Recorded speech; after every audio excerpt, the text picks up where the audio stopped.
fall. So here we go again. It's a race to cut ties. The mental hopscotch has got us feeling. Hello, everybody. Welcome to World 101 Podcast. I'm your host, the Chocolate Thunder, Eddie V, with a stuttering problem right there.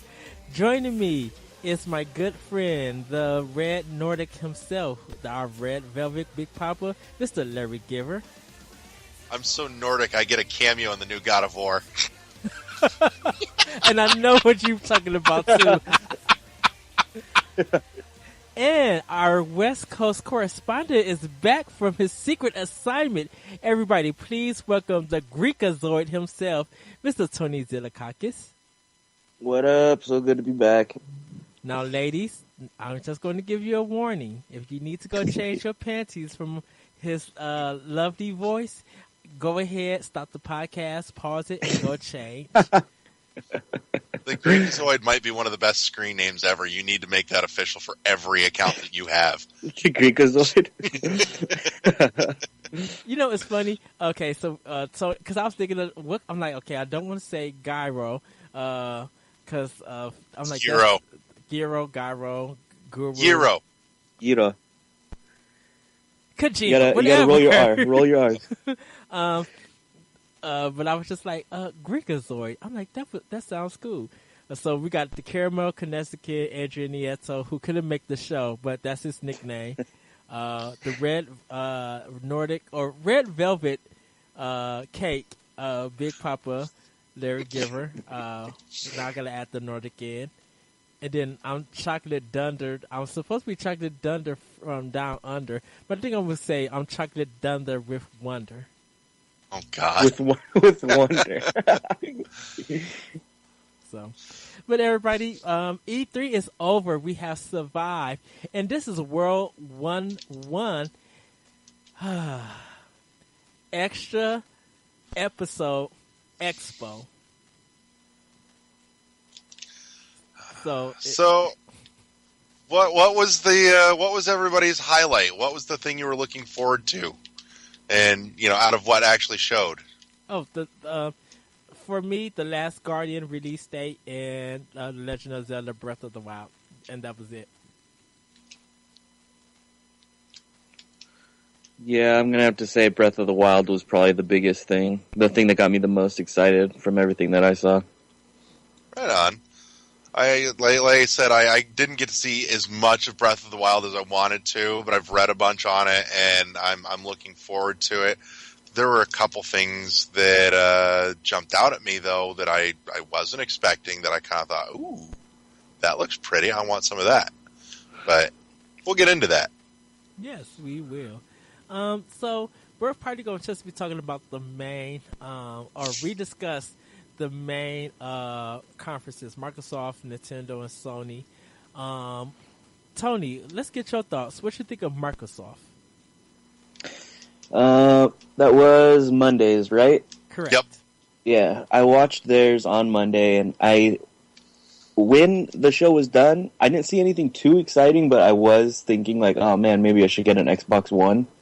The game that I was looking forward to the most to see off of Microsoft's was Scalebound. And they had this awesome, I think was it a gameplay or was it just a trailer? They had gameplay for Scalebound. Yeah. It Okay, was what I watched... 4-player multi. Oh yeah, that's right. Yeah. Because it was showing off the co-op. And I thought like, oh my god, I really want to play this game. It looks so awesome. It looks like so much fun. And then that character put on like headphones or something, and awkward music started playing that didn't really fit what was going on, and it really just turned me off on that one. It wasn't the music for me. It was him not shutting up. Yeah, that drove me nuts. But I mean, his mouth aside, Scalebound still looked awesome.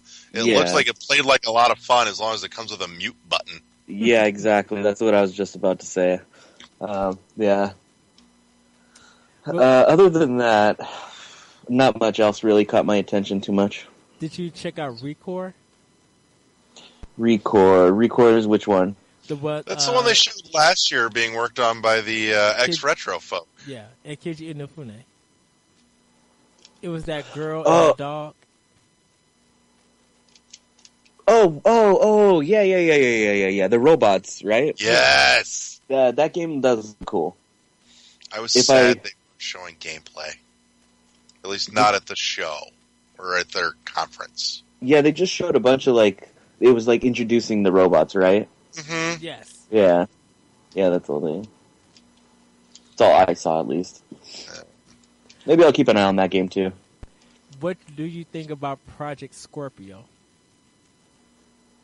Oh, don't get me started on all that stuff. Not Yeah, yet. go ahead. Express. No, I just seeing all the because they're coming out with an Xbox One Slim first, right? Yes. Yep. And then Scorpio's after that. Yes. It's somewhere on next the year. horizon. Did they specify exactly what's the difference between, or like what it makes Scorpio so special? They did, actually. And I was actually reading an interview earlier this week, too, that talked about it a little bit more. And basically what they're getting at is, the Slim is out there to be a slightly juiced up model of, what the Xbox One is now. But Scorpio's out there for those that are on the bleeding edge of, entertainment. They've got their 4K TV and everything. And it's there to be able to actually render everything in 4K high def instead of just outputting and upscaling. It's actually rendering in true native 4K. So it's there for those that want it, but it's not anything that you're obligated to at that point. I think the other thing is that they're looking at it as making sure that they've got something that's hardware capable of running VR down the line. Yeah. Okay. But it's not a requirement by any stage. And, I think VR aside, you're not going to get cut out from any games. They kept saying, like, everything that's been released or will be released is going to be usable for any of the Xbox Ones, right? Yes. Right. Yeah, they kept saying that, I remember. Yeah. I probably won't care too much about Scorpio. I'm not big on... I don't need anything super flashy ever. The Slim is probably the one that I would shoot for. Yeah. Yeah, And I think they realize that, too. Yeah, because I don't think the 4K is in a lot of people's home. Like, I feel, I don't know, it may just be me. I think it's still not available for a lot of people to buy. Like, even if I go to Walmart, I don't really see a lot of 4K TVs being sold or even displayed at their stores. So maybe by next year, or maybe by Black Friday, a lot of the prices will come down, and they'll be pushing more for 4K. Maybe. If not this holiday, I'm sure we'll start to see it come down by next. I don't know if it's time for it to really, if they can hit that break point where it becomes mass marketable. So, I could be wrong. Anything else, Tony, from Microsoft? From theirs, no, not really. I don't think I saw anything else. Okay. What did you think of the Gears presentation? Oh my god, yawn. I was so just waiting for that to end. I do not care about Gears of War at all. Nothing about that seemed special to me or attracted my attention or made me even think like, oh, maybe I should get into this series now. Nothing. Okay. Were you glad they didn't drop no kind of car for Forza or do anything kind of special like that? That was the exact same thing as freaking Gears of War. I was just, all right, next trailer, next game, what are we going to talk about? Because I'm not big on racing games, so, yeah. What do you think about their Play initiative, a Play achievement, where if you buy the digital version on the Xbox One or Windows 10, you could play vice versa. So it's like kind of like cross-play, cross-buy. I guess that's kind of cool. That's something I wouldn't get any use out of. I'm already not big on Microsoft, so even though I have a 360. Well, let me ask you, both of you guys, this. Do you think it's going to cut into Steam sales? I don't think it will cut into Steam sales. I think those that were going to buy it on, the Windows 10 platform will, continue to do so, and they get an added bonus out of it. I don't think anybody that, was going to buy it on Steam is going to suddenly go, oh, I have to get it on Windows 10 instead. There might be a few that go, well, I've got an Xbox One too. That means I don't have to buy it twice if I want it here and here. But I think for the most part, those that are buying on Steam are looking to play it on their PC. And don't give two craps otherwise. Exactly what Larry said. And I wonder, he's always right. I wonder if it's just only for first party, because I don't think. Did they say anything for third party for it? I don't think so. I don't think so, and I think part of that might have to do with the fact that they can't necessarily mandate that third parties participate in their cross-buy program. So, if it's a Microsoft publish, they can say that we have the rights to this. We choose to, offer you cross-buy. But I think they might have a hard time talking other publishers into essentially giving away an extra copy. Yeah. Okay. Some of them might get on board with it and might see some benefit, which I think would be great. But I don't think that. I think that if they tried to mandate it, it wouldn't bode well for them. Okay. Then we shall see what happens. So let's move on to Sony. Tony, what did you think of Sony? Sony's was cool. After I watched Sony's, I completely forgot about the idea of buying an Xbox One. There was a lot of VR in theirs, right? A lot of first person. I remember Call of Duty, Final Fantasy. The tail end of their conference had most of the VR stuff, but it didn't seem to really dominate the show, which I was really happy about. Actually, before we get into VR, I'll tell you the coolest part was when, I don't know what this guy's title is at Sony, but when he was walking across the stage and you see that his shadow was Crash Bandicoot's shadow. Oh, yeah! That was the coolest thing that I saw in there. It's probably my favorite thing. When I seen that, I'm like, I groaned. I literally really? groaned. Yes, because I'm like, oh, we're doing... I'm like, are y'all really going to bring back Crash Bandicoot? I'm like, oh, please don't do this. And then when why not? Why not? I mean... Crash is great. Crash is a whore. They treated Crash Bandicoot like a sex traffic worker. Just passed it around to different developers and publishers, and I'm just like, really? I'm like, are we really going to do this to a character? Like, I don't know. Now, Sonic the Hedgehog is a whore himself because of how many games and changes that Sega did with that. But we're going to get to that too because of, well, when we get there. Yeah. But Crash Bandicoot, I'm just like, you've been to almost 3 different developers, or I think 2 publishers, because it was a Naughty Dog. It was a Naughty Dog. It was game. The first 3 games and the racing game. I think were all Naughty Dog. So how did a Naughty Dog game get sold to another company, like a third party? Like, who does that? I'm not sure what happened to the rights to that, but I don't know how it works. I'm excited that we're getting a remaster of the first 3 because that's the heyday of that series. Those were the best games of that series. Were those first 3? Those are the ones that people always talk about. Yeah. So and why the would you racing not game's be excited? Good too. They're bringing him back and they're prettying him up. They're putting him back as a respectable character instead of being lost in time like he is right now. But see, he was the head. He was the mascot of Sony Games. So why? Like, I don't. Edward, don't you want to see a commercial again of Crash outside of Nintendo's office in Seattle? Just with a megaphone. Look, I'm going to go on YouTube and watch the Legend of Zelda commercial for the Game Boy and listen to the rap again. Oh my god. Y'all know what I'm talking about. If you haven't seen it, go on YouTube and watch the Legend of Zelda for Game Boy, and you hear that rap. Shoot, I used to bump that mug loud too. Every time it came on, while Power Rangers was on, I used to cut the TV up. I was just like, Nintendo was so hip hop and so cool.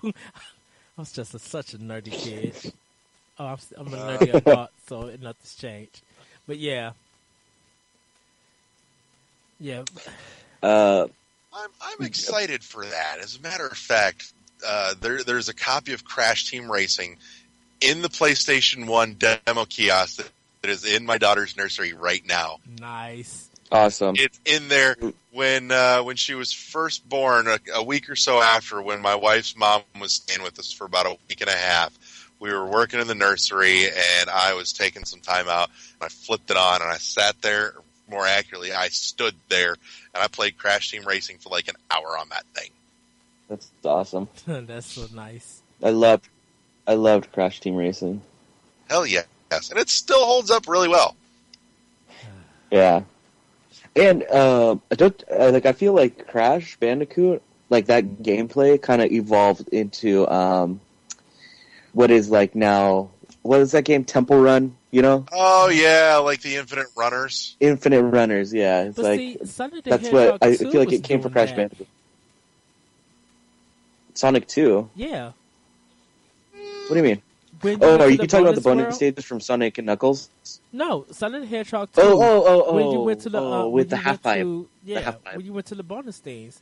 I mean, it had that style, and then pretty much Naughty Dog took that style and just made it, as a level playing that way. Yeah, I can see how you. Okay, all right. Yeah, that's fair. And Okay. Sony, and look, I 100%ed those games, all 3 games, and it only took me 3 days. And I don't want to redo all of that Crash again. Bandicoot? Yeah, I 100%ed each It's one. only another 3 days. Huh? It'll only take you another 3 days. You're fine. Well, I had school. I had to go to school. Yeah, I 100% it. I 100% it. When I did Crash 2, I had hurt my foot playing volleyball, so I stayed home from school and I was already like 30% done. And when I finished the game, it was about 4:00 in the afternoon.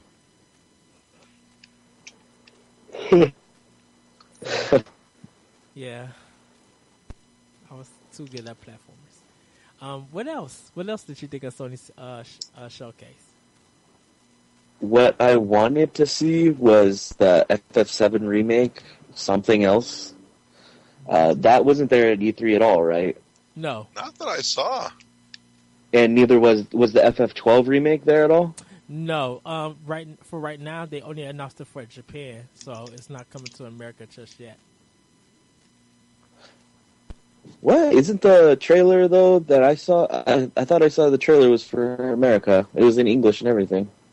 It might be, but you know what? They probably released another one. I know a lot of people were saying that it was just only for Japan first, because we never got Zodiac Age. Yeah, we didn't get Zodiac. What is it called? Zodiac Job System or something like Zodiac that. Age. Oh, no, like the original re-release of FF12 has like a weird title. I have like a bootleg copy of it. It's a Final Fantasy game when they don't have a weird title for their for whatever. Hmm. I'm sorry, that title, Lightning Returns, still sticks out to me. Lightning Returns, where the fuck did it go? Who missed it? Yeah.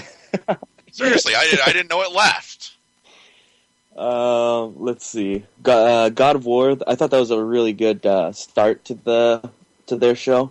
Oh, God, yes. When he came out of the shadows, and you just hear the crowd just like, "Whoa!" Yeah, that was cool. It's kind of weird though that he's like walking around with his son. I didn't play God of War 3, so I don't know exactly what happens at the end of that one. Yeah, I have. I assume he just kills haven't everyone. finished it. I finished it. I know what happens. The basic gist of it is he's left the entire god structure of Greek mythology destroyed. He's off basically all of them, and he releases the last thing that was in Pandora's box, which was free will. And so, that was his gift to the people, and basically walks away from it all. from what I gather, I'm kind of inferring as to what happened between the end of God of War 3 and the beginning of the new one, is that, he's gotten his vengeance essentially on the gods for dicking with his life and taking away his family and all that, and goes out and moves, basically moves out of Greece and starts a new life. Takes a new wife, has a son and all that, and I'm kind of under the inference that his wife had passed at this point, and it's just him and his son out somewhere in Norse mythology, and going from there. Mm-hmm.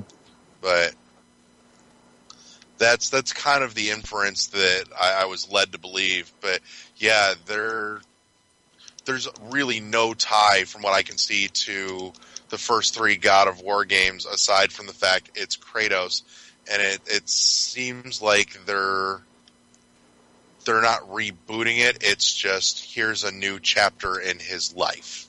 Yeah, and you don't actually have to know about the rest. Right, and that's a smart way to do it. Yeah, that's actually pretty good. good. If they're going to add it as a 4, or if they're going to put it, put a subtitle to it. They might. They're probably better off putting a subtitle, I think. Yeah. Because he didn't even have the Blades of Chaos in it at all, right? No, they were unbound from him, as I recall. Once he, finished out everything. Yeah, okay. I believe at one point, I think from the second game on, they were no longer forcibly bound to him. That he chose to have them at that point, because they then became the Blades of War, I think, or Blades of. They changed at some point at the end of the first, beginning of the second, to where it was no longer forced upon him by Ares. Okay. Anything else? Let's see. I thought that there was something else. Resident Evil 7? Spooky? That game, I played the demo already. It just feels like they were trying to copy kind of, what was, PT? Like they were kind of trying to copy PT. Yeah. And I don't know, when I played the demo, I wasn't scared or anything of it, although I guess for some people maybe it's a return to horror. Because that's kind of how they're commercializing it, right? Is like what they're saying. They're finally returning it to horror. I haven't seen much on it aside from that little preview that they had in the press conference, but I do agree with you. What I saw felt more Silent Hill than Resident Evil. It felt a little more cerebral thriller than zombie killer. Yeah, that's exactly. Yeah, it didn't feel. I wasn't surviving in the demo that I played. I was just, I don't know, looking for a key in this house that's kind of filthy. Right. That's pretty much it to me.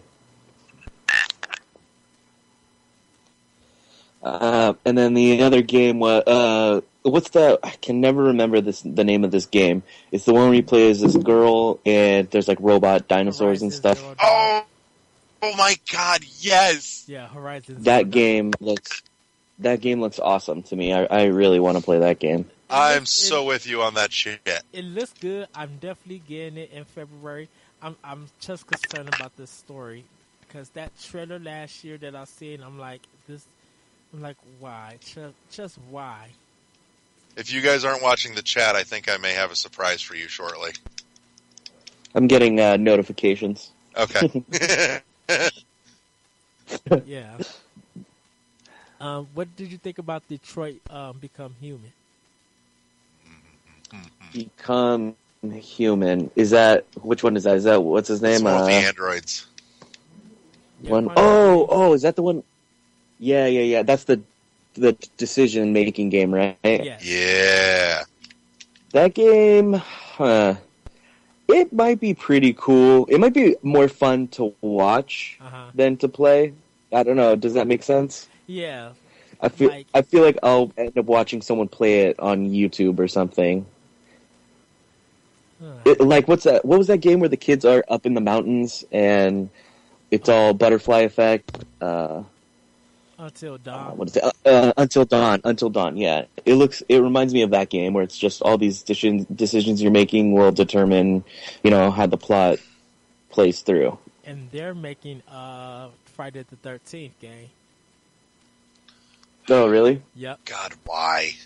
Why? They have a trailer out of it. Trailer out. If you look at the trailer, you'd be like, "Yeah, this is Until Dawn." Like from graphic style to even the frame rate, just the way that it looks, even with some of the characters, I was just like, "Yeah, this is like Until Dawn too."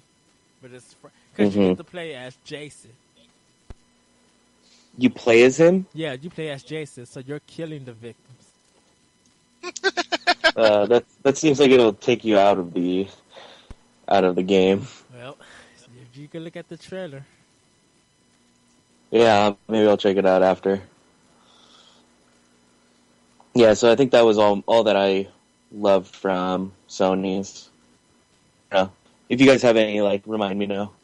Death Stranding, Hideo Kojima's new trailer.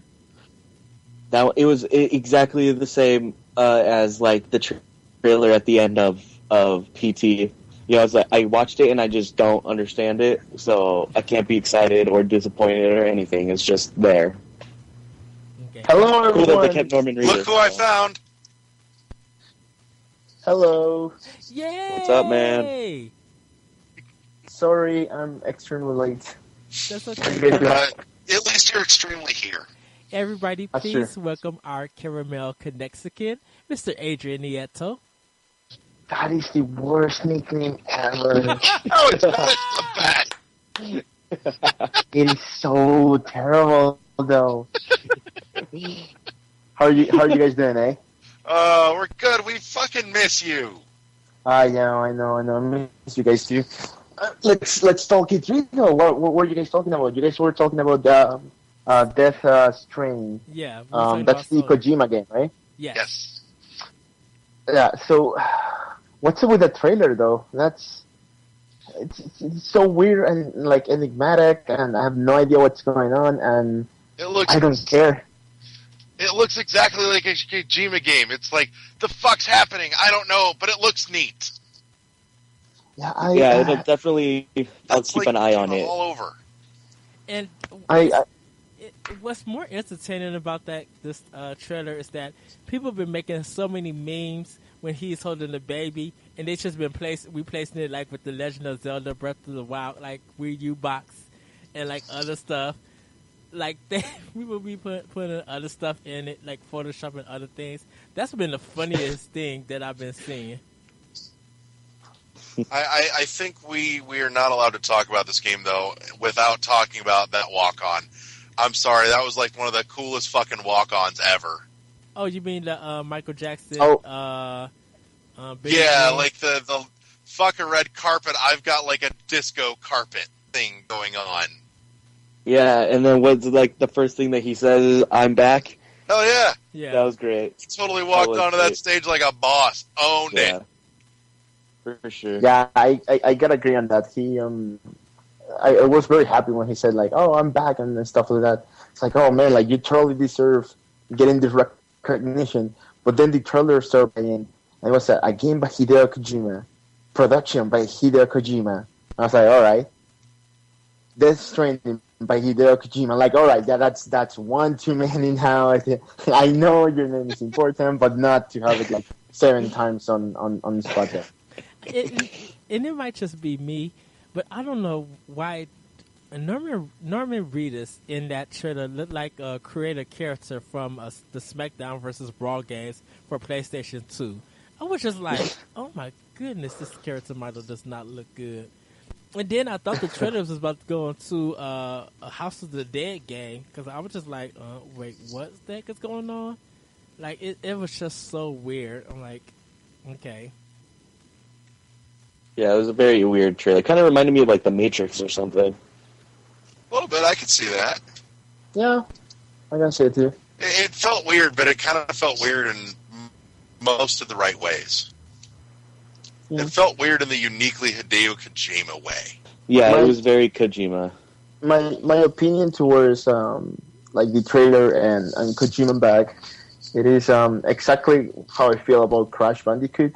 Like I didn't grow up with it, so I don't really care. But I'm super happy for everyone that is excited about this. But this is for you, for the gamers. So like kudos to you. You're gonna enjoy this game. You enjoy that Kojima is back. Like I personally don't care, but I'm happy that that you're happy basically. Yeah. Yeah, that sounds about right. Okay. Any thoughts, Adrian, about the Sony conference? You talked about The Last Guardian, Horizon Zero Dawn, Detroit Become Human. We didn't touch on Days Gone or really much of the VR stuff. But any other thoughts from the Sony conference? I don't really have one. It was I was glad that Sony had like game after game after game after game after game. That's excited for gamers all over the place. Oh God. I didn't particularly care for it though. Like from all the things they showed, only Spider-Man really struck to me. Because again, I'm a big Spidey fan. So when they showed the new trailer, I was like, "Oh man, that's really cool." And I think Tom Holland is also doing the voice for this game. If not, it's a guy that has the same voice as him. So that was really exciting. And I was like, "Man, I'm super down for that game in particular." But everything else, I didn't care for, sadly. And Speaking of, go ahead, Tom. Go ahead, Larry. I was going to say, speaking of voices, anybody notice the change in voice actor for Kratos? No, I'm did. gonna go to work. I tried to. I wanted to say that it was someone different, but I didn't want to, officially say that was what I was thinking. It is. I think that they went a good direction with that, though. I think that they found somebody that has that same tone, just aged up. And I think that was the absolute way to go. But was it a black voice actor for the first 3 God of Wars? Because he sounded I don't black know. for some reason. Yeah, that's what I always thought. I don't know. I would have to look that up.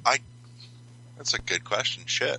Do we know for sure that he's Kratos though? I thought he was, because it takes place in a new.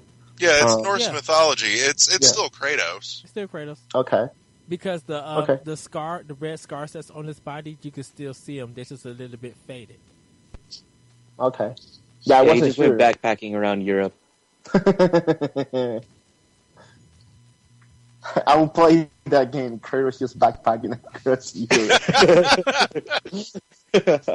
with a Mickey Mouse backpack, and he's just super excited to be out of Greece. Oh no, it's not even a Mickey Mouse backpack. He's totally got a hobo with the knapsack on a stick.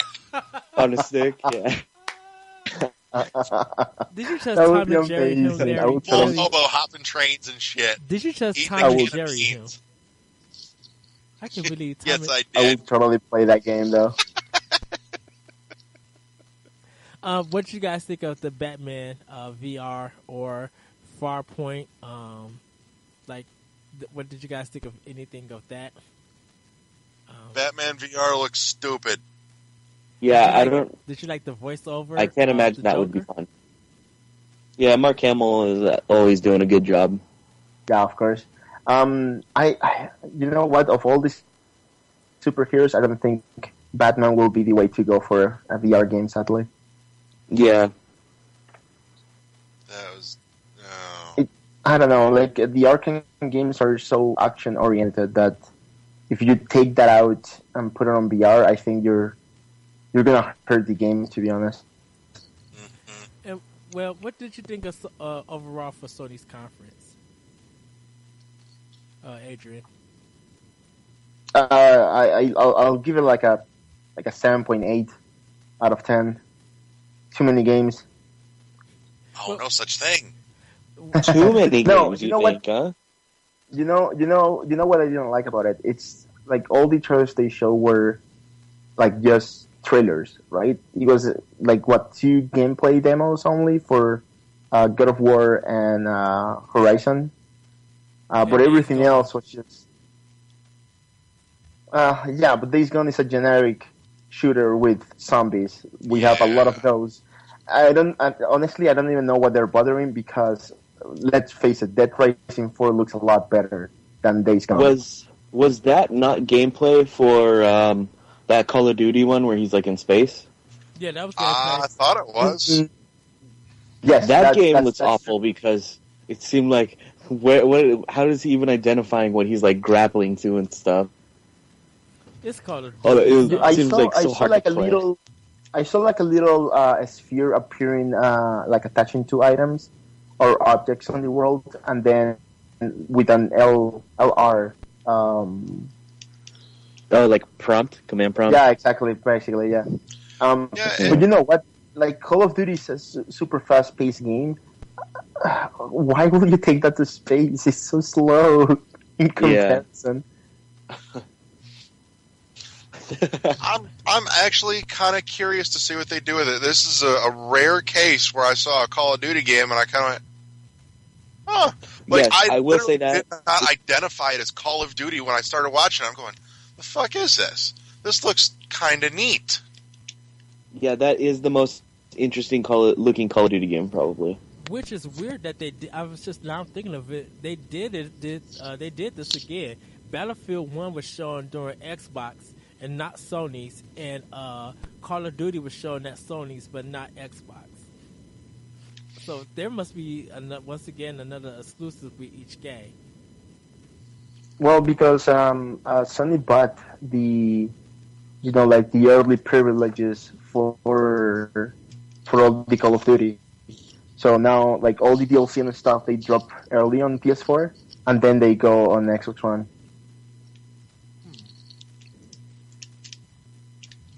Well, Tony, what would you give Sony's conference? Like a 1 through 10. Whatever you want. I guess it would be like an 8. I would give it an 8. There was a lot of cool games, but a lot of it, I know. Like, I don't want the. Does this make sense? That it seems like it's going to be a problem that all VR is always going to be first person. It has to be. Yes. It has to be first person, right? No, it does. It doesn't work. It doesn't really work on third person, sadly. Right. Like, I don't know. It seems because like even watching Final Fantasy as like a first person shooter, that just looks dumb. That frame Am I- rate am I- for Final Fantasy 15 looks terrible. The what? The frame rate? The frame rate, yeah. If you watch the demo for Xbox One, Friday Night Titan, it looks horrible. And then when I seen it for Oh my PlayStation, god! I 4, forgot about that. Huh? That was the worst gameplay demo ever. Yep. That battle, like that gigantic battle, it was not good. I didn't enjoy it either. I'm very worried now. I'm just like, I want to buy this game for both systems, but if the frame rate is problematic on both systems, I gotta choose one of them. There's another option. You can just not buy it. I was gonna say, yeah. Yeah. Maybe it's a skippable game. I want to buy it, but then I realized that Paper Mario Color Splash come out that same month, and I think Monster Hunter and Dragon Quest come out that same month. And if they doesn't Monster Hunter come out next month? I thought it was September. Oh. Didn't they say September 15th? I thought it was next month. Oh no, yeah, July 15th. I'm sorry. Yeah, Monster Hunter does come out next month. But Edward, did you play the demo for Final Fantasy 15? With the little dog thing. Yeah. Yes, I did. I played it on both systems. And did you like that? Did you actually like the combat and all that? It's Kingdom Hearts, pretty much. Don't say that. It is not Kingdom Hearts. It literally is Kingdom Hearts. No. In It, Kingdom Hearts, you do not sit there and hold a button and you're attacking automatically, and then they you don't let have- go see, to that's the thing dodge. about it. They don't have that in the demo. Wait, what are you talking about? Right, the demo that they The de- released when they did the Final Fantasy 15 press conference, that long thing. When they released the demo, they were just giving you like the gameplay on how the game feels. So they didn't go anything else outside that. Like with magic and all the other stuff, they didn't give you that. So when you were actually attacking and fighting, it literally felt like Kingdom Hearts. So I think once I get the game more into my hands, I could probably be able to tell that okay, now it doesn't feel like Kingdom Hearts because the full gameplay mode is in this game. Like they didn't really give you much. They just like, well, this is how combat works and this is how it feels. That's why I said it feels like Kingdom Hearts. But like Kingdom Hearts, a lot of it has a lot of verticality to it. I don't think that Final Fantasy 15 will. I could agree with that. That's why I said the demo didn't have that. So that's why when the full game comes out, it might feel different. Mm-hmm. Yeah, it's very weird to describe because I'm like, but once you play it, you'll be like, okay, this feels like Kingdom Hearts. But I think, like I said, once the game come out, they'll change it up and it won't feel that way. That's why I'm hopefully it works when it come out. Mm-hmm. Yeah, I got you. Adrian, what did you think of Microsoft conference? Because we didn't get your side. Yeah. So, hold on. Which conference have you guys done so far? Microsoft and Sony. So we just finished Sony. So Oh, Tony talked okay. about Microsoft, but we didn't hear from you about Microsoft. Okay, so I'm gonna give my 2 cents on Microsoft conference quickly. I loved it. I thought they had the strongest show. They started really strong with the Xbox One S, which I'm particularly very excited about because it looks like the console that I can actually buy. So I think I'm gonna be getting that on August when it gets released. Probably a 2 terabyte version of the console. So I'm That's the only super one that's excited coming to out. have an Xbox One. Yeah, that's the only one that's coming out in August. It's the 2 terabyte. So Yeah, I actually asked. I think is August 2nd is the 2 terabyte, and then the 21st it's the 500 gig and the 1 terabyte version. I thought they. So they're coming a little bit later. Yeah, I thought the 500 gig one was coming out a little bit later. Yeah. So it's kind of weird. It's kind of separated there, but whatever. I'm excited about that though. Sea of Thieves is the game. First of all, it was the best trailer in the show. No questions asked. Yes, Really? it was. Yes, it was. Adrian! When they showed people, like actual people, fans, playing that game, I was like, I don't know who any of those guys are. I would love to be one of them. I want to play that game right now. I want to lose myself in a pirate world and just shoot other people and have my crew. And I don't know. I'm super excited for that game. I will Adrian. I, before you say anything, Tony, I will say that Go. the game looks bad for some reason, like graphically. It may be fun.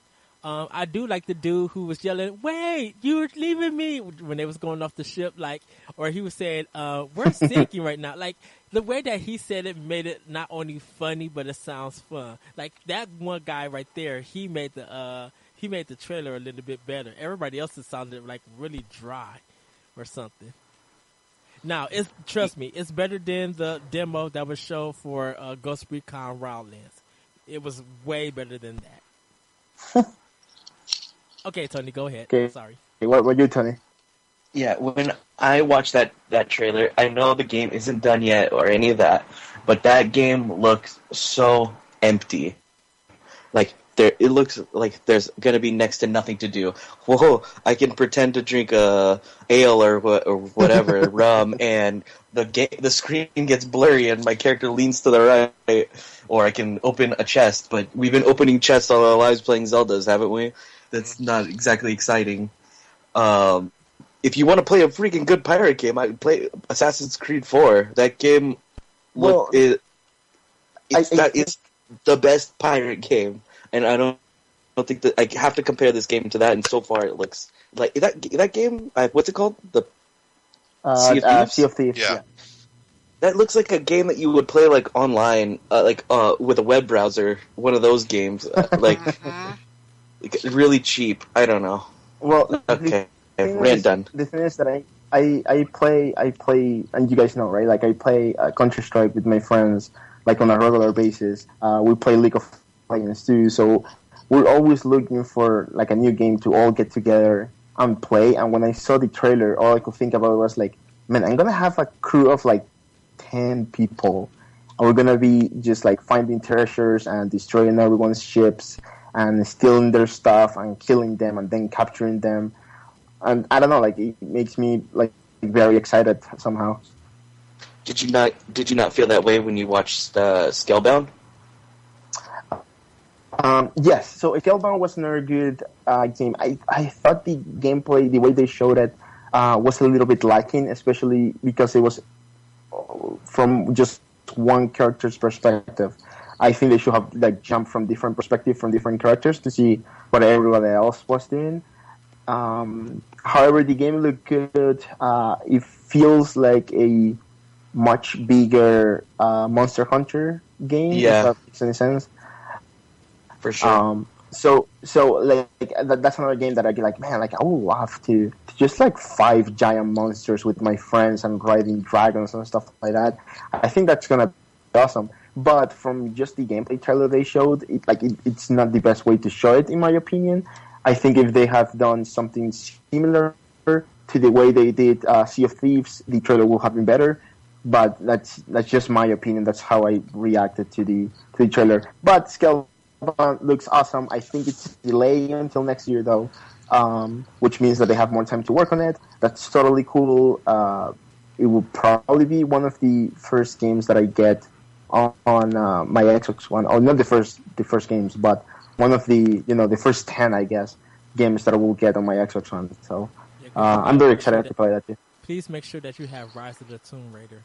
It really is a good game. Yeah, well, I don't know if I'll buy it. I have a friend who owns it, and he's more than willing to just let me borrow it for like a weekend or something so I can finish it. But that game, it's hands down. I'm gonna be playing the crap out of that. I think Microsoft conference was really cool. I really liked it.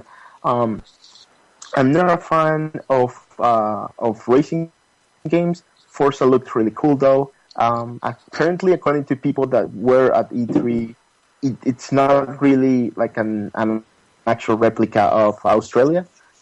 So that's kind of disappointed. I'm like, well, whatever. But I would like to play that. Gears, I don't know. There's something about Gears that it's speaking to me, even though I'm not a Gears of War player. I think you're the only one on here that said that. Actually, all the rest of us are just like, eh. I mean, I don't know. I maybe it's because you guys have all played Gears before, and you have your opinions on it. I've only played like a little bit of Gears 1 like years ago, so I don't really remember in my head, and I've never finished any of the other games, right? So for me, this Gears 4 looks like a game that I will be more than happy to just like sit down and play with a couple of friends. Yeah, also, like Microsoft is doing the whole. No, sorry. Let me just like finish my thoughts quickly.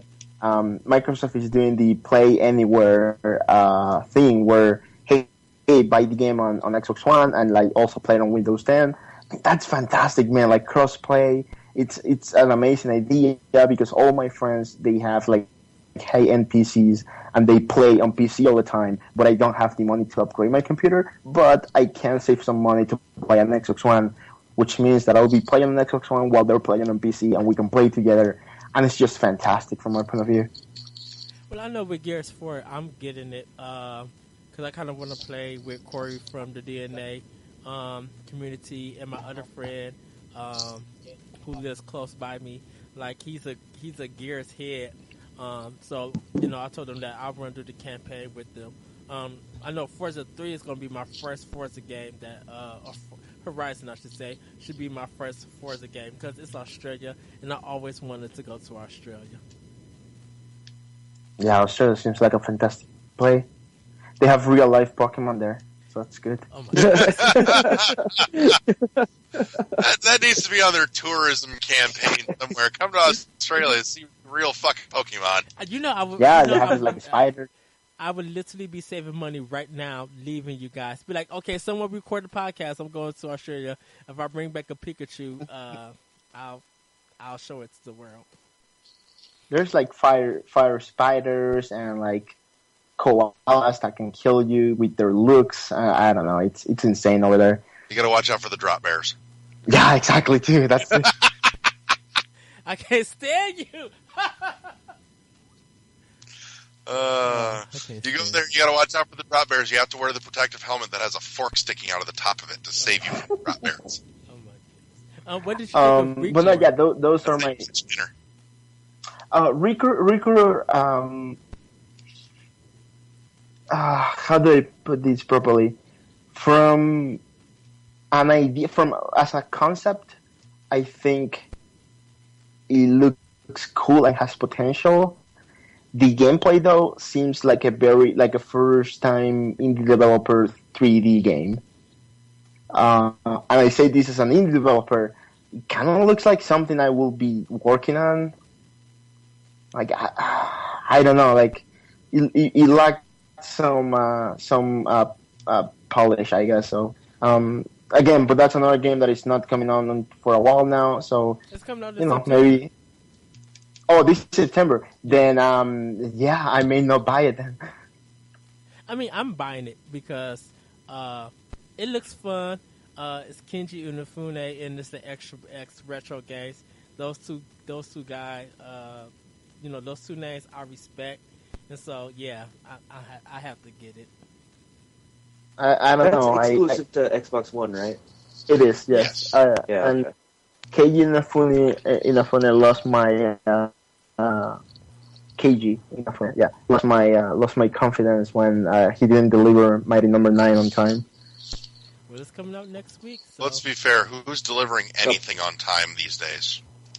That's a fair point. That's true. It's sad, but it's true. 2 days, and then we can finally say whether he still got it or not. That's true. I have a bad. We're gonna be doing that live too. I have a bad feeling that we'll play it. We might like it, and then we'll pop in Shovel Knight, and then just remind ourselves why we love Shovel Knight more.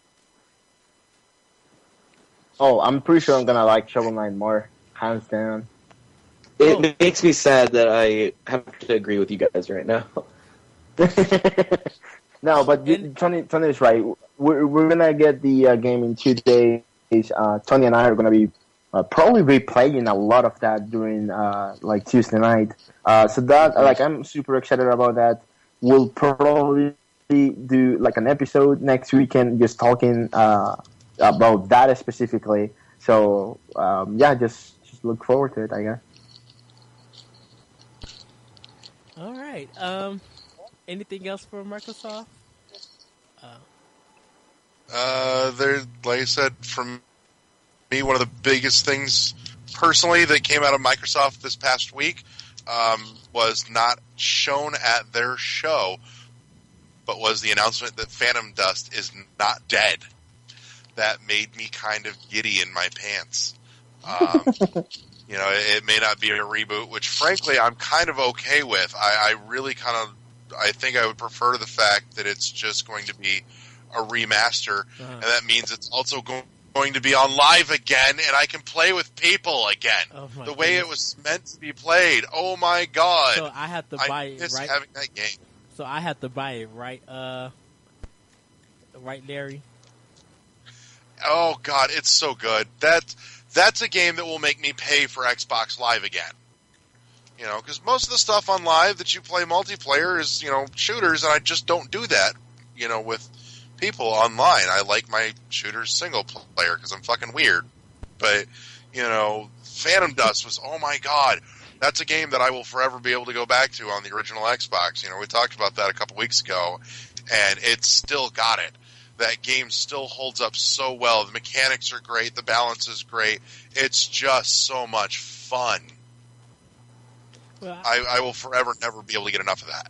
hopefully they show some more. I hopefully, because they do a conference also in Germany, where some of the games that they don't show at E3, they show in Germany. I can't think of what conference that is, but hopefully they show it there.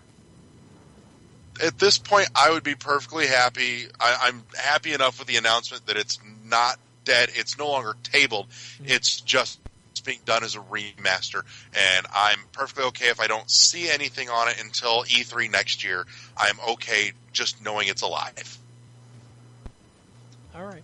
I'm just sad that they didn't do an announcement for Lost Odyssey and Blue Dragon to be on Xbox One. That's what I wanted. That makes me sad. Okay, so let's move on to the last conference, because we're not going to talk about third party, because all of them put us to sleep, besides and and I don't think anyone watched the PC gaming show, because that was running that ran 2 hours plus. It ran Jesus through God. Yeah, it ran through Ubisoft's pre-show. That was an hour, and then it ran through the whole Ubisoft conference. So we're not going to talk about the PC thing.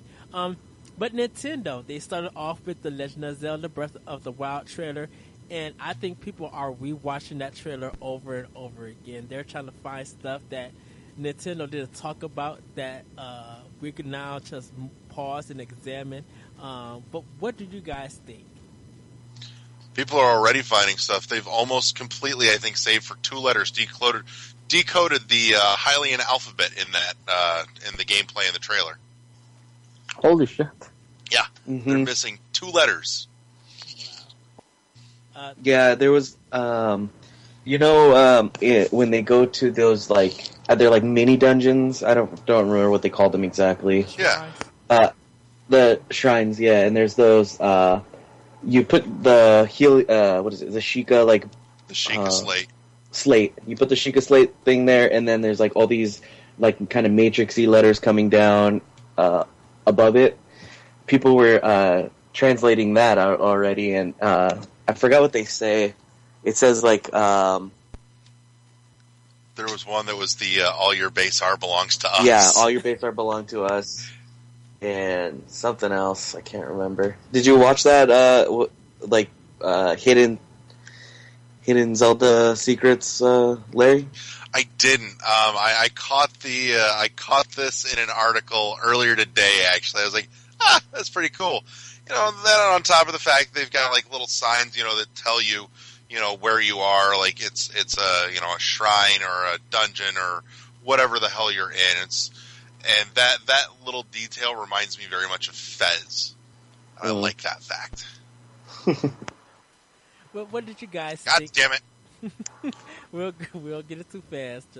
Just hold. No, sorry. I'm sitting here playing Metroid and I totally missed a bomb jump. Oh, dang nabbit.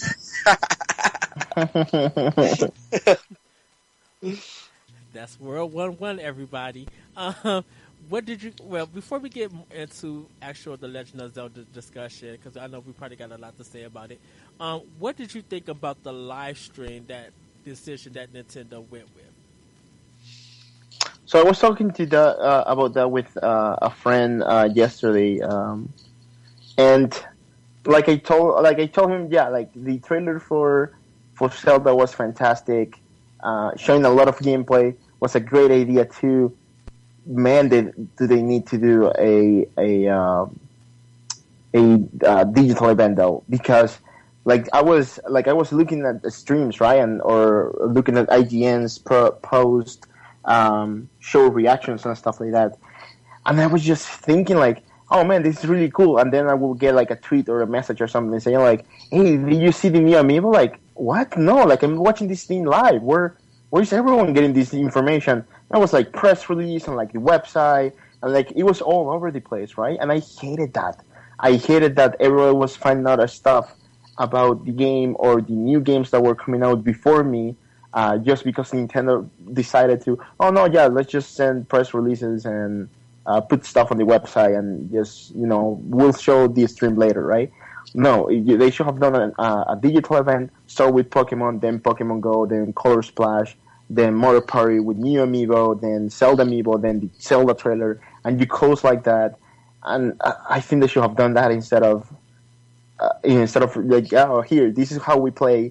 Because again, and I love Miyamoto and Aonuma-san, but having a Japanese man being translated for someone else while someone else is playing is the worst game to present a game. It's just not good. It's not good. Well, I think this is the first time we've seen a lot of developers for those games actually come to America and talk about them. Oh, go ahead, Tony. What was cool? Let's see. I'll do negatives first. Like the translating thing doesn't bug me too much. I hated, like, I tried watching just the live stream at the end of the day, until like I got tired and fell asleep. I ended up watching the whole thing, but the breaks in between each, showing are so long. I don't know what to do with my time in between those. I'm assuming that it's so viewers can take bathroom breaks or whatever, and also, they're setting up for whoever's going up next, but I feel like they need to cut those down a little bit because it's like 20 minutes of gameplay and then 5 minutes of you twiddling your thumbs because there's nothing to look at. I mentioned this on Optional Opinion that when they went to break, they should do like trivia or do the digital presentation, like a trailer or something to fill in that void. Yeah, they should do interviews of people on the floor. Yeah, that would have been cool. Yeah, something like that. Something like that. What is awesome about Nintendo's showing is that I saw them include several people from, like, YouTube, which are just, like, I watch a lot of channels on YouTube, and it's super cool to see, like, the Completionist there, or Jay Witz, he's a big Pokemon guy, or Pro Jared, who used to be at Screw Attack, but went and did his own thing.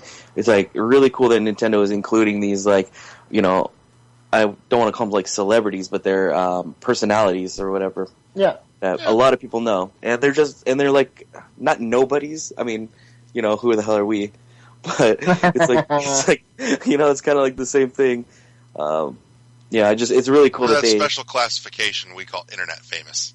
Yeah. But they're all Nintendo fans, and it's really awesome that they acknowledge that they exist. Even though they give like hard time to people who just try to post a video of Nintendo something. I think they just get taken down, right?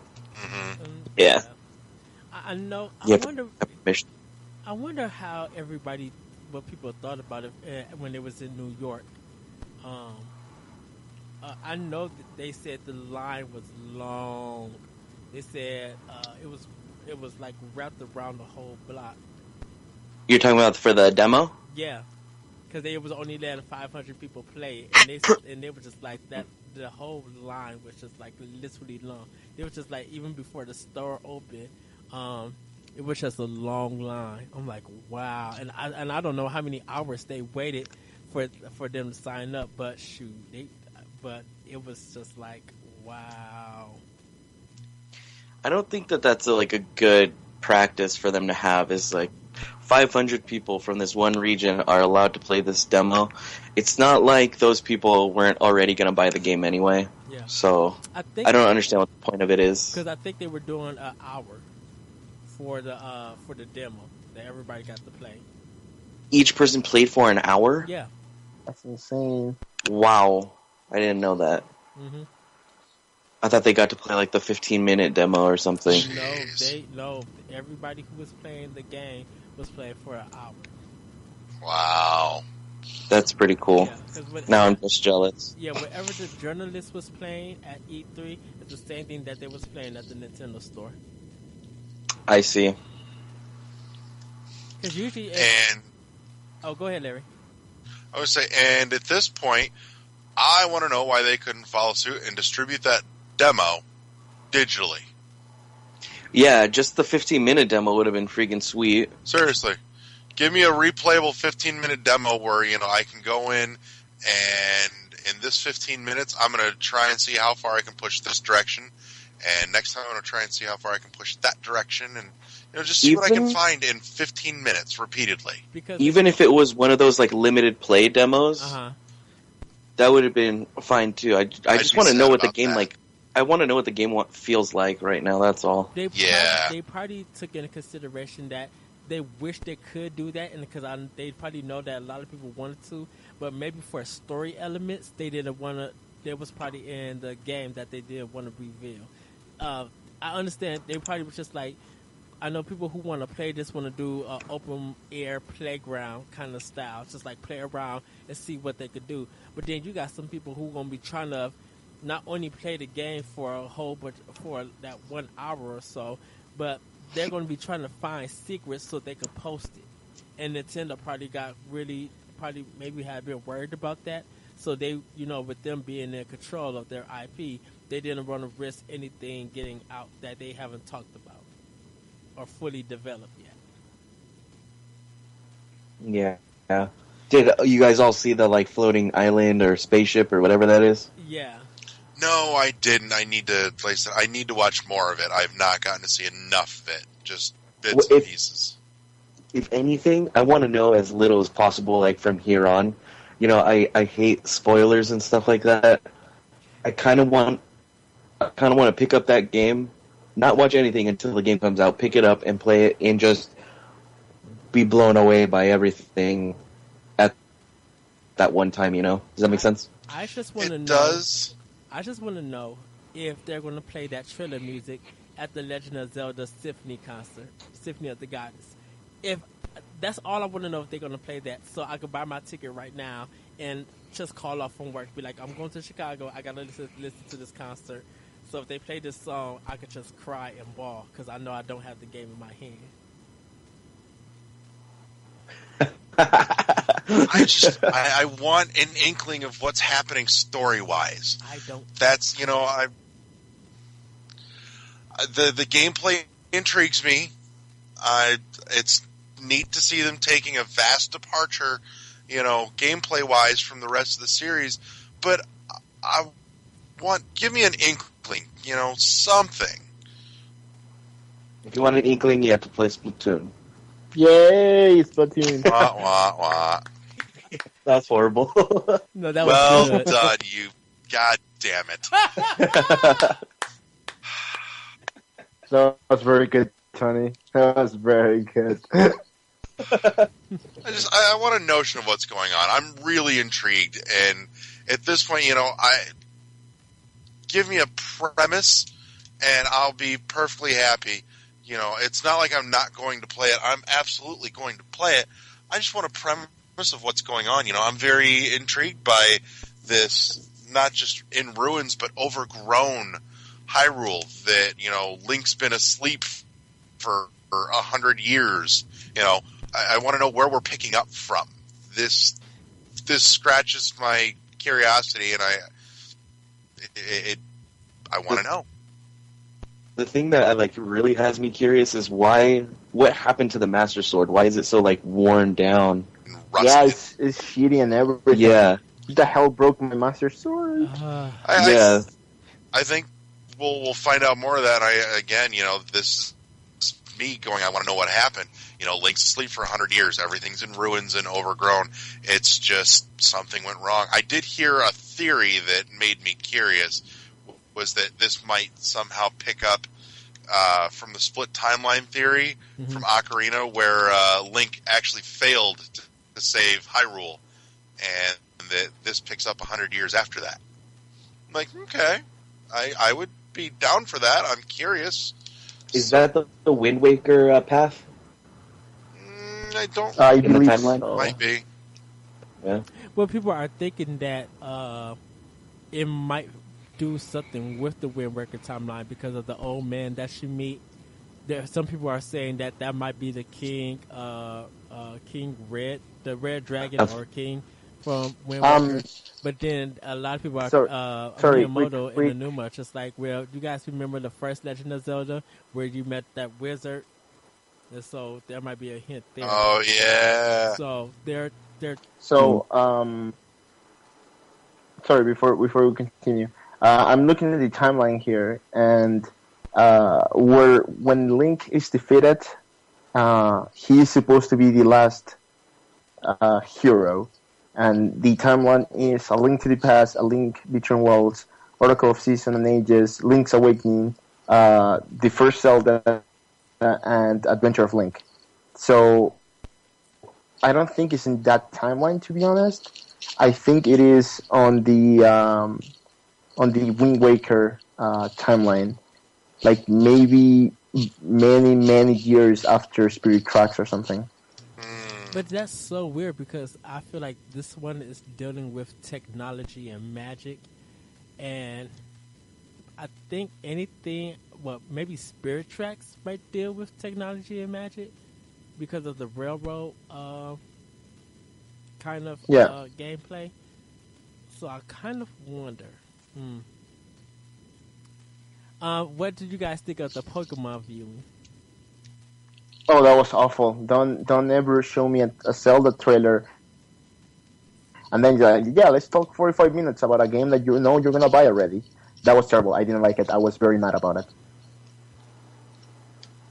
Yeah, I'm not big on following Pokemon. I love Pokemon and I like to play their games, but I didn't even pay attention to whatever Pokemon news came out over the weekend because I was more curious about literally anything else. I know I'm gonna get Pokemon. I don't need to know anything else. Just give me the game. But do you think they would? Yeah, That's pretty much how I am. Oh, go ahead, Larry. I was going to say, Pokemon is one of those games that just does not... There's almost no interesting way to show it. It's one of those things that it's been essentially the same formula since it came out, and we all know what it is at this point. All you have to do is just say, here's the new Pokemon games. They're coming out at this point, and it will sell a bajillion fucking copies no matter what you do. But, and that's great, but the thing is, there's seriously no interesting way to show that game. Yeah, unless No, it's like a there side weren't. title or something. Did you A guys? main Yeah. title Pokemon, there's really no way. Did you guys think that they were using Pokemon to to get stuff ready for Zelda? To get everybody placed so when that Pokemon demo is over with, everybody can move out the way. And then it's time for the big boy to talk because there's so much information that's coming out. Like Pokemon was used as a warm up before they. Actually That's did very possible. That's probably what they wanted to do. Because Was get done with Pokemon ASAP and get to Zelda. I mean, because this one, which I think it was a strong showing. I think it was really good because it's under a new director. So, and we've never really met the Pokemon director, the director of the Pokemon games in the past. So I think it was kind of nice that they brought him and he was able to talk about Pokemon Sun and Moon. Everybody was pissed off that Pokemon was being shown because of that trailer of Zelda. Like, we were spoiled to heck, and we wanted more. We wanted actual gameplay from Zelda, which is a first for me. Like, I've never seen a trailer that we got spoiled with and be like, we want more of actual. Now we want the actual gameplay. Show us.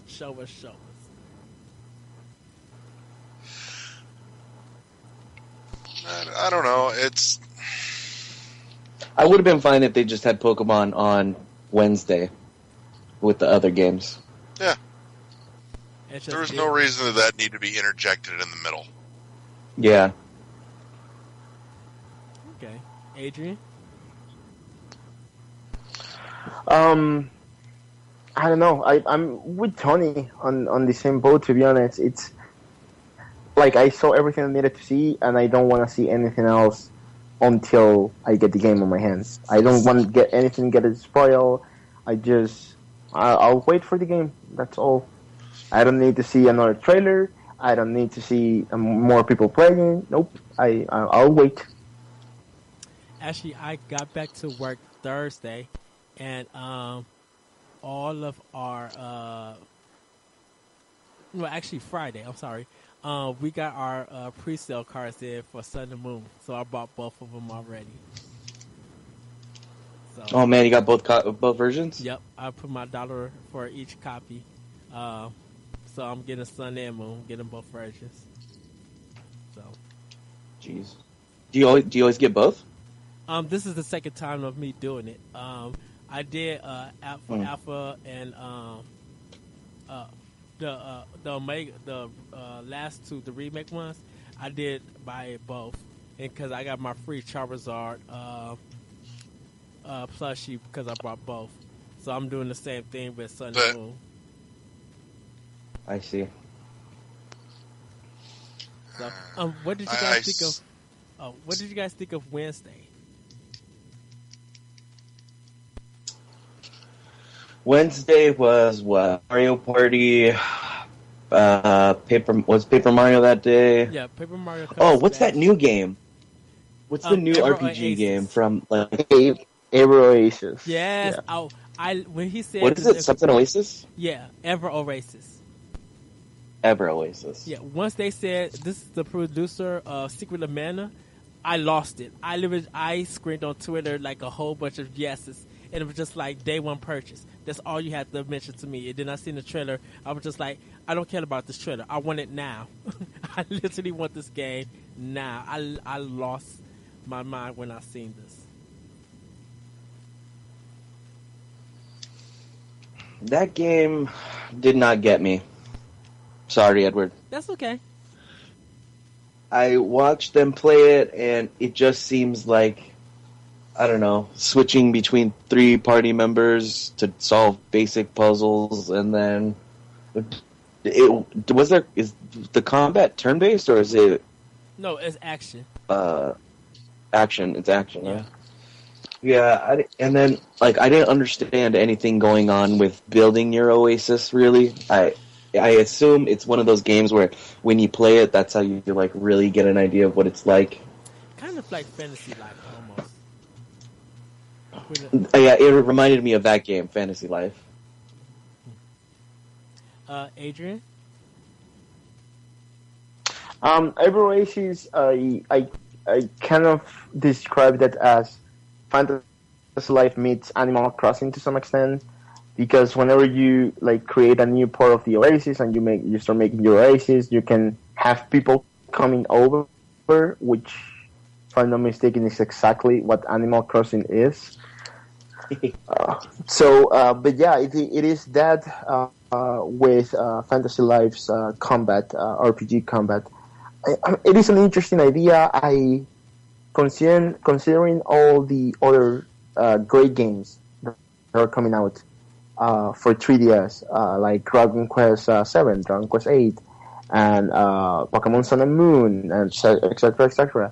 I don't think that's one game that I will be buying personally. So, I mean, I'm pretty sure people like it. Some people will get it, and it's gonna be fun, but not myself though. Yeah, I'm like that. It's not anything I care about, but I'm not big on anything like Fantasy Life or Animal Crossing either. That's just the kind of thing that I get the idea and I respect it, but I'm not into it. Which, in addition, at this point, I'm kind of wondering if Nintendo isn't overdoing it on things like that. Animal Crossing is a very big, everlasting experience. That's the kind of thing that you do once a console cycle, and then you play it to death until the new console comes out and they give you a new version of it. Yeah, exactly. It's like, why, especially with the 3DS, Animal Crossing, Tomodachi Life, Fantasy Life, and now this. It seems just too much of that same feel from Nintendo on one console generation. I agree too. And there's even some third-party games that are really similar to that. I mean, I don't want to say Monster Hunter is, but it kind of seems like it. Just maybe the art style is different, but I feel like it might have a very similar feel. And also that Final Fantasy game that came out like in February, Explorers or something like that. Yeah. Final Fantasy Explorer. I feel like all these games kind of have the same feel of like you just see your little character running around and you just do kind of like little tasks, like it's like busy work kind of. Right. It's just how much of that do you need on one console? On one You know? console, yeah. It's like Like, seriously. some of those could have been on Wii U. Yeah, no kidding. Like, why was there not a full blown Animal Crossing? Don't talk to me about that board game bullshit thing. You know, why was there not a full blown Animal Crossing on Wii U? Seriously, how could there not have been a better place to put that? I could sit there and play it on my TV, or if the wife wants to watch, you know, a baking show for all I care, you know, could flip that thing on the gamepad. That's perfect. That's one of those things where, you know, it's a brilliant idea. In addition, for the simple fact that you can have your gamepad sitting on its stand and just, you know, have the system running in the background. You can see things happening in your little Animal Crossing town 24/7, day and night, just whenever you happen to walk by, and your gamepad is sitting there on, showing your little town. Uh-huh. You know, how did this not happen? Probably because That's- Animal Crossing sells more on the handheld than console, so that's probably why they decided to do it. That leads me to my other complaint, though, about this year is I understand the blowout for Zelda with, you know, the Treehouse Live, but seriously, not doing a concentrated digital event or presser or anything. This is the year I think it really needed it. You know, there's a lot of anticipation for Zelda, but for the rest of us that own Wii U's, you know, we're going, what's coming for us for the rest of the year? You know, give it to us in a format that, you know, we're going to get excited about. You know, show us what's happening for the rest of the year, why we should be glad we invested instead of pissed that we're sitting here with a Wii U and it looks like we're not going to really get much diddly shit until Zelda happens in spring next year. You know, like, what are you guys doing for Christmas? You know, is Color Splash it, really? You know, it feels like there should be more. You know, on top of that, you've got your Federation forces coming here in just a couple of months. And like I said, you know, last week, you don't talk about it, you don't prime it. Seriously, this game is 2 months away, and you've already got a lot of negative feedback going into that. You might want to try and start to turn that tide, you know. I think that game might have done a better job if it was on Wii U and not that like chibi look. Because I would love to play that. Like, imagine the four of us playing that game online on our Wii U's. Oh, absolutely. Like that would have been a much better experience than 3DS's. I agree wholeheartedly. You know, if you're going to give me a Metroid game on the 3DS at this point, it better be like, I'm pretty sure they could probably pull off a nice scaled down 3D version of the first Prime on the 3DS. I'm sure it's doable. Oh, for sure. You know, why has that not happened? But on top of that, you know, again, if you're going to put it on the 3DS, why are we not doing a side-scrolled, you know, 2.5D Metroid game? Yeah, I Why just want we not even get just a Metroid remake. Dread yet? Just a remake of Super Metroid, just to keep Metroid in people's heads in a positive way, would have been awesome. Like you were just saying, I think in like the last episode, Larry. Yep. So that's I don't see how or why that didn't happen, and it makes me sad that I'm going to go an entire console generation without a Metroid game again. We haven't seen that happen since the 64. You know, Since the 64, yeah. Yeah. You're right. Yeah.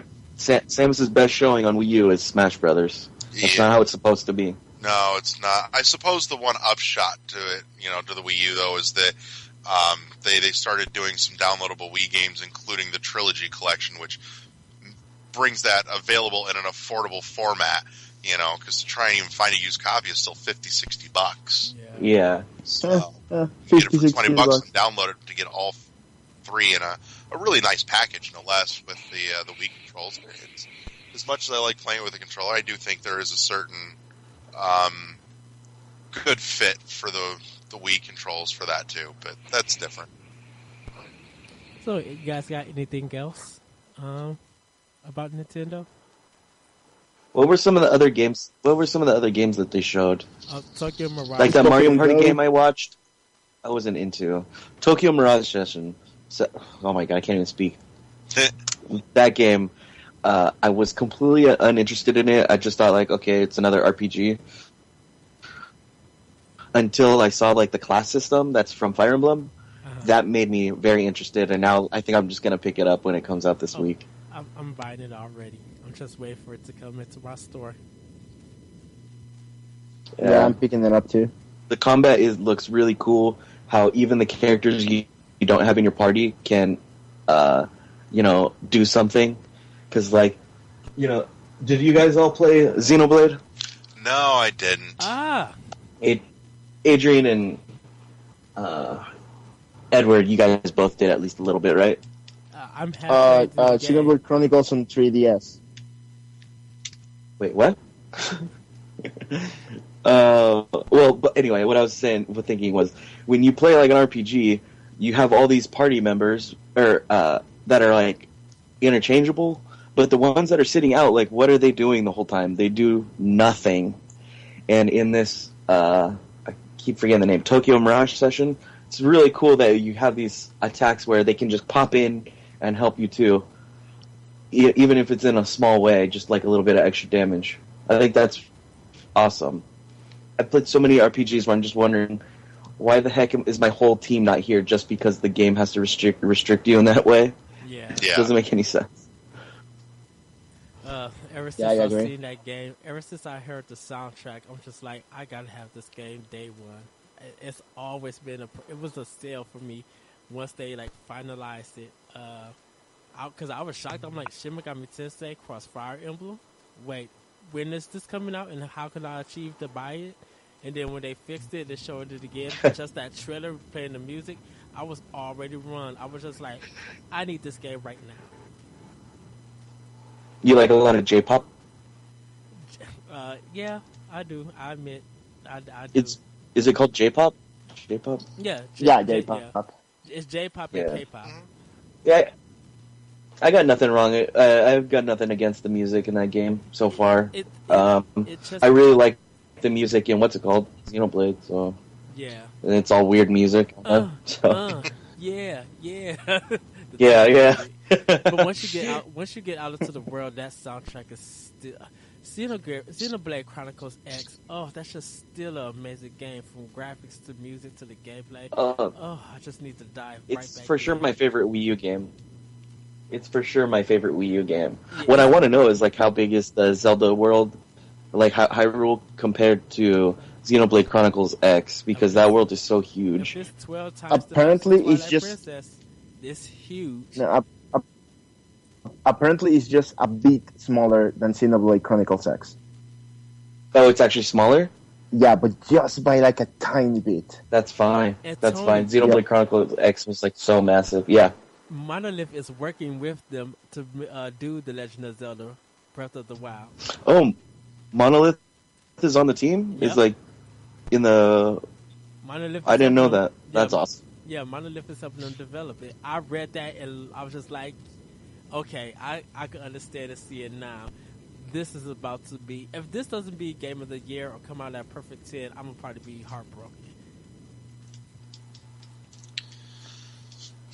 I'm sure it will. I'm I don't sure. know. I almost wonder. I think it might get snubbed on the Game of the Year front for the very simple fact that, as far as I know, it's still supposed to be. It's still slated for spring. That's real early year. By the time anything Game of the Year happens, you're almost always looking at all the stuff that came out right around fall. Yeah. Yeah, that's Stuff true. at the beginning of the year spies for Game of the Year. And I gotta say, it's going to be a battle next year because Horizon Red Dawn, Persona 5, The Legend of Zelda, Breath of the Wild, probably some indie games. Like, there's great games coming out until almost like all of spring. and we who knows what they're gonna show at E3 that year. But I'm just like, that's some heavy hitters. Like across all platforms, you could get anything that you want. That seems promising.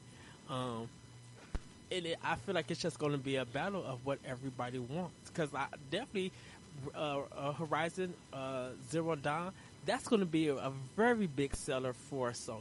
A very big. I seller. hope so. I really hope that actually sells well because it looks fucking great, and I just get the feeling that it's going to be one of those that is great but doesn't play to a mass market somehow. It feels to me like it's going to get lost or buried, and that's going to be sad and tragic. And I hope not, because Guerrilla Games, I'm with Larry in that, for sure. They really make some good games. Guerrilla Games is really good. And Larry, we didn't get our SOCOM. I know. There's still time. Maybe that's a brilliant thing to do with fucking VR as a new SOCOM. I can't. I just can't. So I could totally dig SOCOM in VR. I would. Okay, so starting with you, Tony, then you, Larry, then you, Adrian, then I'll end last.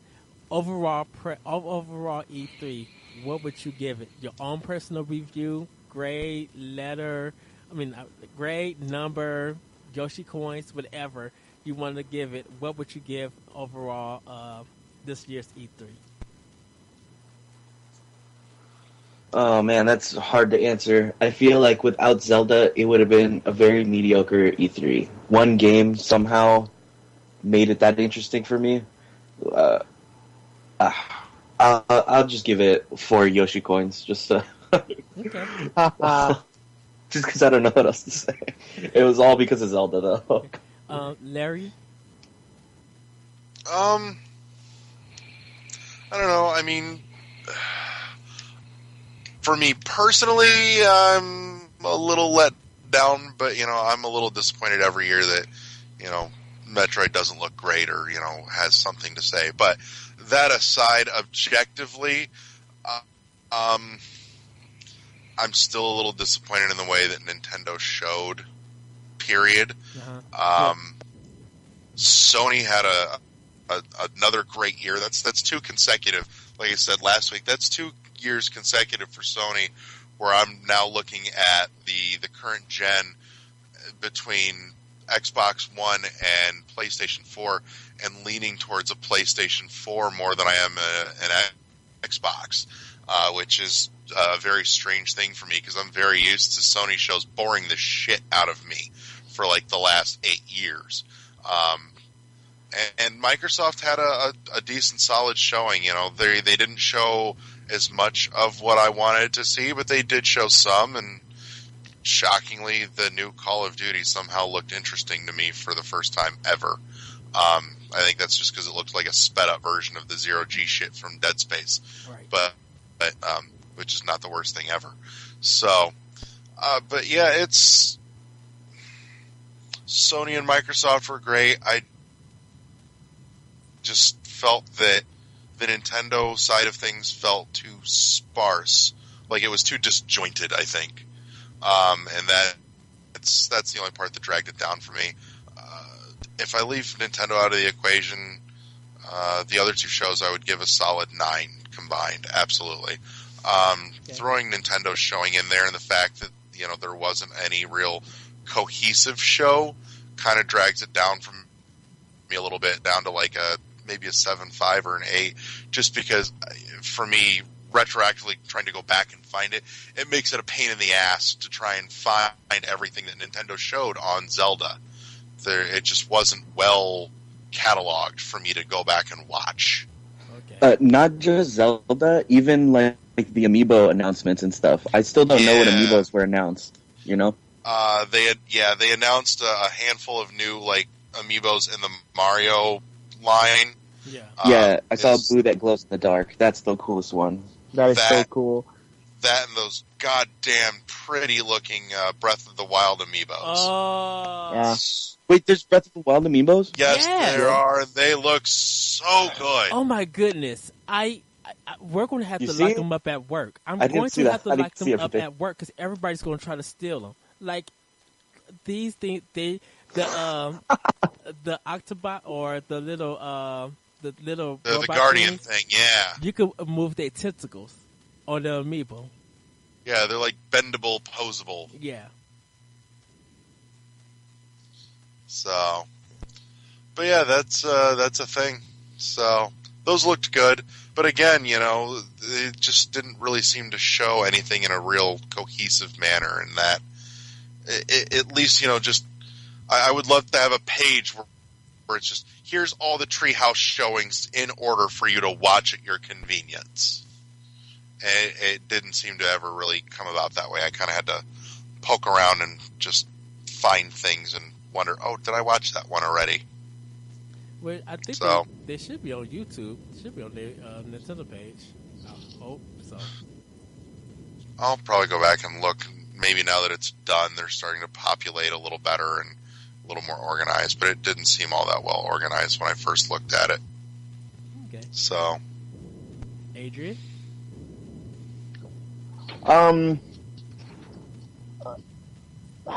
It's kind of weird that from DC3 I only care for like 3, maybe 4 games in total.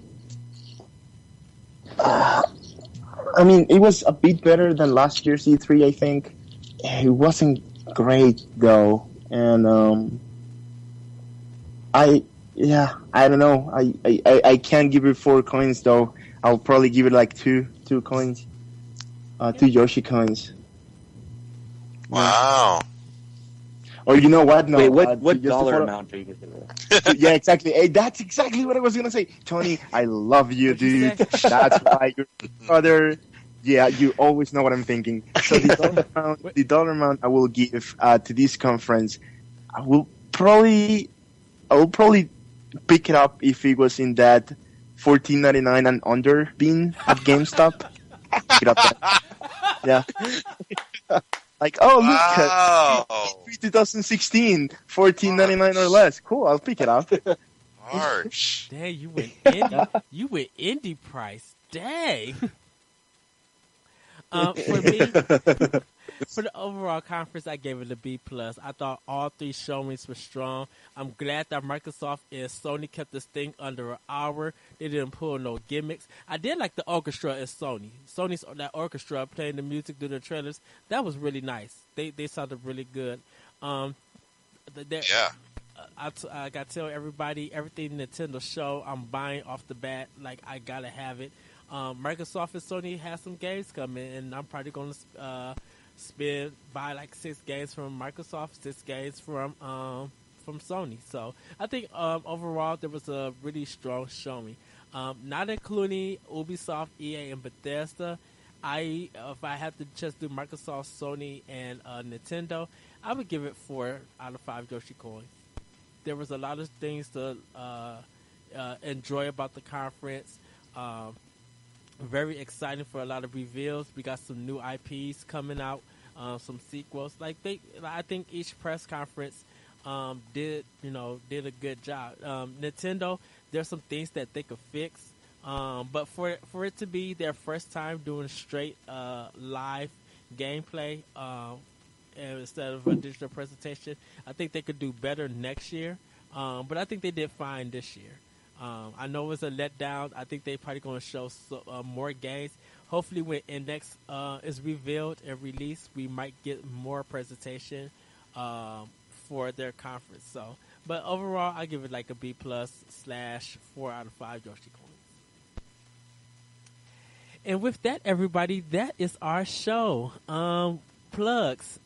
Starting with you, Tony. Where can we find you? What's been up? I haven't been super active lately, but I'll get back on that again in the MVC Book Club. So yeah, just come join us on there and talk about games. I forgot what game we're playing this month, though. I'm not even playing it. SteamWorld. What's it called? Codename Steam, man. Codename Steam. Yeah, you see, I've been so inactive lately. Sorry.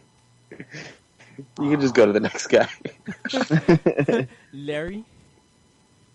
I'm on Facebook, where we would love for you to interact with us on our Facebook page.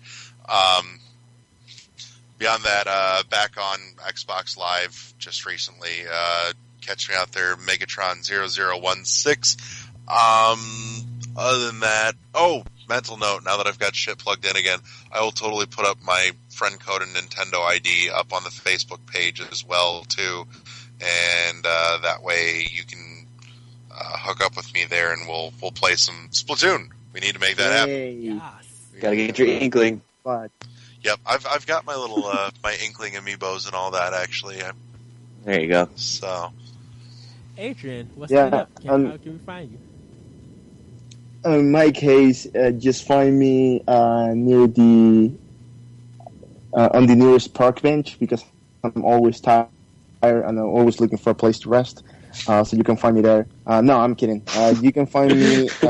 Just follow my company at The Frozen Machine. Go to thefrozenmachine.com. Check Tuna Cycle. That it's every time that I said it's coming out soon, I feel like I'm lagging because it never is. I'm worse than Keiji Inafune. I've been delaying this game a lot more than Mighty Number 9.